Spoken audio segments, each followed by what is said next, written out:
മറ്റൊരാളെ കുറിച്ചുള്ള ഗീബത്ത് പറയുന്നത് കേൾക്കുന്ന ഒരു സാഹചര്യം എനിക്ക് വന്നാൽ ഞാൻ എന്ത് ചെയ്യണം? അതിനുള്ള ചില പരിഹാര മാർഗങ്ങളാണ് ഇനി പറയാൻ പോകുന്നത്.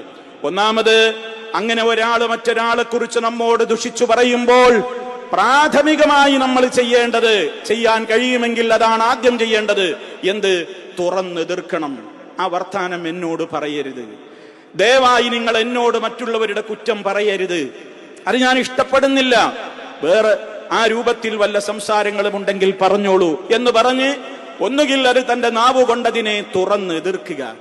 അതിന് സാധ്യമല്ലെങ്കിൽ തന്ത്രപരമായി ആ സംസാരത്തെ മറ്റൊരു വിഷയത്തിലേക്ക് മാറ്റിമറിക്കാനാണ് ശ്രമിക്കേണ്ടത്. ഗീബത്ത് പറഞ്ഞുകൊണ്ടേയിരിക്കുകയാണ്, തുറന്നെതിർക്കാൻ പറ്റണില്ല, ചില സാഹചര്യങ്ങൾ അങ്ങനെയാണ് എങ്കിൽ അയാൾ ഇപ്പൊ പറഞ്ഞുകൊണ്ടിരിക്കുന്ന പരദൂഷണമാകുന്ന വിഷയത്തിൽ നിന്ന് ഹിക്മത്തോടെ തന്ത്രത്തോടെ വിഷയം മാറ്റി മറ്റൊന്നിലേക്ക് കൊണ്ടുപോകാൻ വേണ്ടി ശ്രമിക്കണം. മൂന്നാമതായി, അതിനും നിവൃത്തിയില്ലെങ്കിൽ എന്ത് ചെയ്യണം?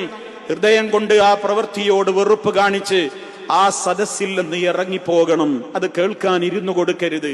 എത്രത്തോളം അങ്ങനെ അത് കേൾക്കാതിരിക്കാൻ വേണ്ടി അവിടെ നിന്ന് ഇറങ്ങിപ്പോകാൻ എന്തെങ്കിലും ഒരു പ്രത്യേക സാഹചര്യം തനിക്കുണ്ടായി എന്ന് അഭിനയിച്ചിട്ടാണെങ്കിലും അവിടുന്ന് ഇറങ്ങിപ്പോകണം. ഇന്നത്തെ കാലത്ത് ഇപ്പോൾ ഒരാൾക്കൊരു ഫോൺ വരുന്നുണ്ട് എന്നുള്ള വിധത്തിൽ പുറത്തേക്ക് പോയാലും മതിയല്ലോ.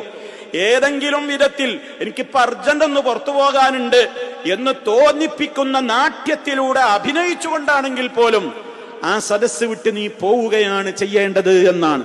അതിനും നിവൃത്തിയില്ല, ഈ മൂന്ന് വിധത്തിലും നിവൃത്തിയില്ല, അവിടെ ഇരിക്കേണ്ടി വരിക തന്നെയാണെങ്കിൽ അവിടെ ഉലമാക്കൾ പണ്ഡിതന്മാര് പറഞ്ഞു, നീ അതിലേക്ക് കാതുകൊടുക്കാതിരിക്കാൻ നിന്റെ മനസ്സിൽ നീ ദിക്റുകൾ ഇങ്ങനെ ചൊല്ലിക്കോ.